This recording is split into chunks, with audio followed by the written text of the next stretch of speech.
Lesti sayang Rizky Bilar, Rizky Bilar sayang Lesti. Assalamualaikum warahmatullahi wabarakatuh. Perkenalkan, nama saya Imam Syahputra dan teman saya Rapi Aldan Reja, Hafifah Syahrani, Melisa dan Nursana ingin mempresentasikan tentang sistem dan struktur ekonomi politik Indonesia di masa Orde Baru. Sistem dan struktur politik ekonomi Indonesia pada masa Orde Baru. Pada masa transisi, yaitu tahun 1966 sampai 1967, Orde Baru lahir sebagai upaya untuk mengoreksi total penyimpangan yang dilakukan pada masa Orde Lama. Pada masa ini terjadi pergolakan politik, militer, hingga lingkup sosial masyarakat.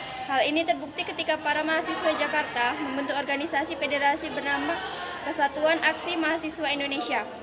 Salah satu tindakan pemuda dan mahasiswa pada masa transisi ini adalah aksi Tritura, di mana ada 3 tuntutan yang disampaikan kepada pemerintah, yaitu pembubaran PKI, pembersihan kabinet dari unsur G30 SPKI, dan penurunan harga atau perbaikan ekonomi. Surat perintah 11 Maret diterbitkan sebagai akibat demonstrasi yang dilakukan pemuda dan mahasiswa pada tanggal 11 Maret 1966, sehingga pemerintah mengadakan sidang kabinet dalam mengatasi krisis. Tujuan dikeluarkannya Super Semar adalah untuk memberi tugas pada Panglima Angkatan Darat, Maijen Soeharto, untuk memutuskan tindakan apa yang harus dilakukan untuk memulihkan keamanan, ketertiban, dan kestabilan dalam melaksanakan jalannya kehidupan masyarakat, berbangsa, dan bernegara. Tokoh di balik perumusan Super Semar adalah Muhammad Yusuf, Amir Mahmud, dan Basuki Rahmat.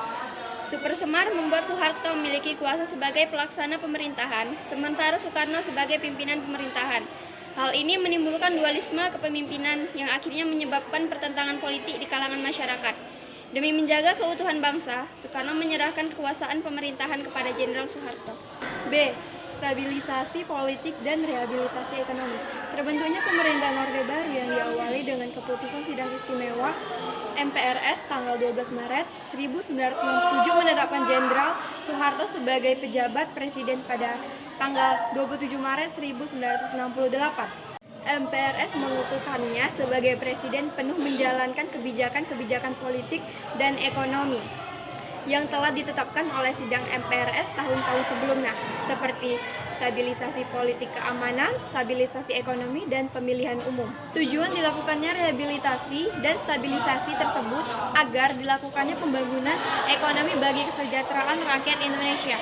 Langkah pertama pemerintah Orde Baru dalam melaksanakan pembangunan nasional adalah dengan membentuk Kabinet Pembangunan 1 pada tanggal 6 Juni 1968. Program Kabinet Pembangunan 1 disebut Pancakrida yang isinya 1. Menciptakan stabilitas politik dan ekonomi sebagai syarat mutlak berhasilnya pelaksanaan repelita dan pemilu. 2. Menyusun dan merencanakan repelita. Yang ketiga, melaksanakan pemilu selambat-lambatnya pada Juli 1971. Yang keempat, mengembalikan ketertiban dan keamanan masyarakat dengan mengikiskan habis sisa-sisa G30 SPKI dan setiap bentuk rongrongan, penyelewengan, serta pengkhianatan terhadap Pancasila dan Undang-Undang Dasar 1945.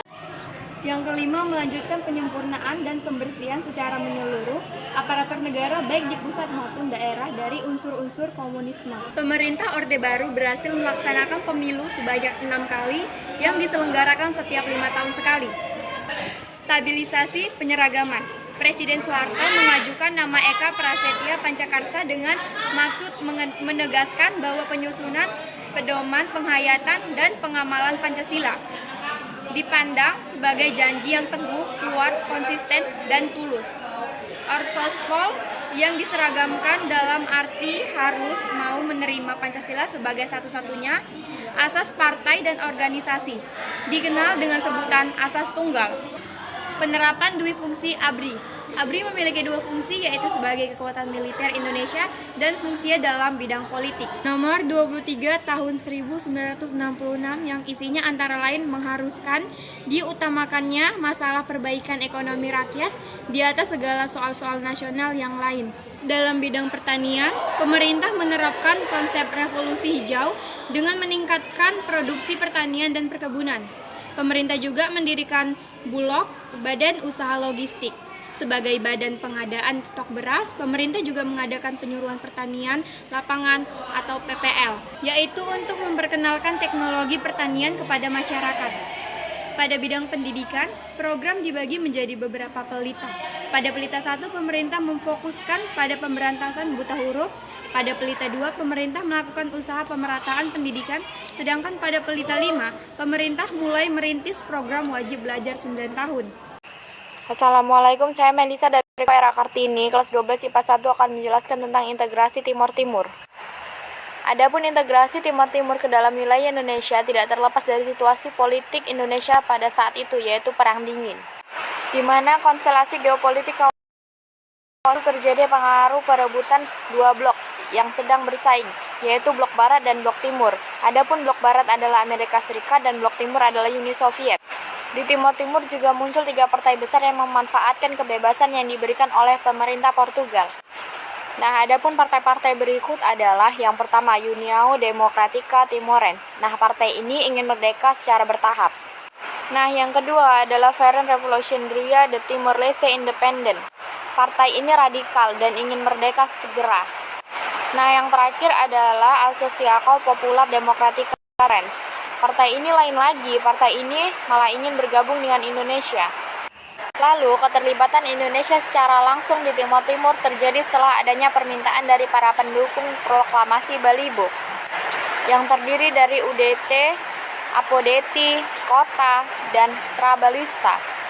Keempat, pada tanggal 30 November 1975, di Kota Balibo mengeluarkan pernyataan untuk bergabung dengan pemerintahan Republik Indonesia. Dan pada tanggal 31 Mei 1976, DPR Timor Timur mengeluarkan petisi yang isinya mendesak pemerintah Indonesia agar secepatnya menerima dan mengesahkan bersatunya rakyat dan wilayah Timor Timur ke dalam NKRI. Atas keinginan bergabung rakyat Timor Timur dan permintaan bantuan yang diajukan, pemerintah Indonesia lalu menerapkan Operasi Seroja. Pada Desember 1975, operasi militer ini diam-diam didukung oleh Amerika Serikat yang tidak ingin pemerintah komunis berdiri di Timor Timur. Dan pada saat itu Perang Dingin Amerika Serikat dan Uni Soviet memang sedang berlangsung. Lalu, bersamaan dengan operasi-operasi keamanan yang dilakukan, pemerintah Indonesia juga dengan cepat menjalankan proses pengesahan Timor dengan mengeluarkan Undang-Undang Nomor 7 Tahun 1976 tentang pengesahan dan penyatuan Timor Timur ke dalam NKRI dan membentuk daerah tingkat 1. Dan Timor Timur secara langsung menjadi provinsi ke-27 di wilayah NKRI. Dan akan jatuhnya Timor Timur ke tangan komunis, membuat negara-negara barat, khususnya Amerika Serikat dan Australia, secara diam-diam mendukung tindakan Indonesia. Mereka secara de facto dan selanjutnya de jure integrasi Timor Timur ke wilayah Indonesia. Akan tetapi, penguasaan Indonesia terhadap wilayah itu ternyata menimbulkan banyak permasalahan yang berkelanjutan, terutama setelah berakhirnya Perang Dingin. Selama 32 tahun masa kepemimpinan Presiden Soeharto, banyak kebijakan yang memiliki pengaruh cukup besar terhadap proses perjalanan negara Indonesia. Dampak kebijakan politik dapat terlihat dari beberapa hal, yaitu pemerintah sentralistik yang berarti seluruh pengambilan keputusan hanya dapat dilakukan oleh pemerintah pusat. Kepemimpinan yang cenderung otoriter karena penggunaan pendekatan keamanan. Golkar menjadi alat utama penstabil perekonomian, sementara PDI dan PPP hanya bertindak sebagai pendamping. Di samping itu, dari sisi ekonomi yang menitik beratkan kepada perbaikan ekonomi rakyat di atas segala soal-soal nasional yang lain, nyatanya menghasilkan beberapa dampak positif, yaitu Indonesia dapat mencapai swasembada pangan pada 14 November 1985. Indonesia berubah dari negara pengimpor beras menjadi negara pengekspor beras. Adanya penurunan drastis dari angka kematian dan kemiskinan, serta angka pendidikan sekolah dasar yang melejit akibat gerakan SD dan SMP Inpres. Dampak lain yang terjadi akibat pemerintahan masa Orde Baru adalah adanya revolusi hijau. Revolusi hijau merupakan perubahan cara atau metode yang dilakukan dalam pertanian dari yang semula merupakan pertanian tradisional menjadi pertanian modern. Guna meningkatkan hasil pertanian tersebut, pemerintah memberikan 4 cara peningkatan hasil pertanian, yaitu intensifikasi, ekstensifikasi, diversifikasi, dan rehabilitasi.